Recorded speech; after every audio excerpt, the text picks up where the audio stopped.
నాదము చేత ఆ చిటికలు తాళము చేత శ్రీరామచంద్రుడి అలాగే గురువు గారు.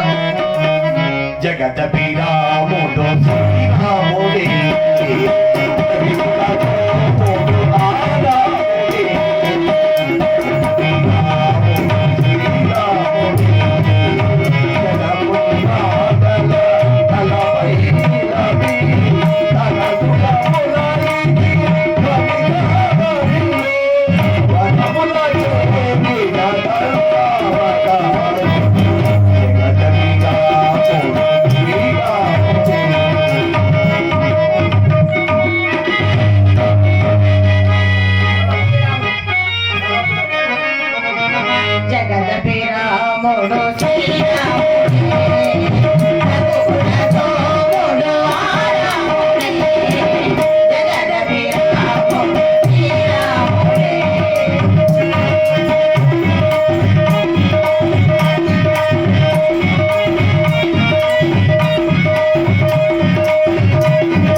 బాలకులారా, మీరు రామాయణ గాథ పాడుతున్న రాజచిలుకల మనోహరముగా ఉన్నది బాబు. గురువు గారు, మరి మీరు వినిపించిన రామాయణ గానమే కదా మేము పాడి ఉన్నాము. అవును బాలకులారా, మీరు ఈ రామాయణ గాథ ఎట్లు భక్తిగా నేర్చుకోవాలంటే ఈ రామాయణ గాథలో కొన్ని సారాంశమైన కొన్ని పాత్రలు కలవు. ఇవి మీరు చక్కగా వినవలి. రామాయణ గాథలో శ్రీరామచంద్రుడు ఏకపత్నివ్రతస్థుడు. తండ్రి మాటను జవదాటలేక అరుణభావం వెళ్ళినవాడు. ఇక సీతామహాతల్లి పతి జారున అడుగు నడిచి ఆమె కూడా అరుణే భూమికి వెళ్ళింది.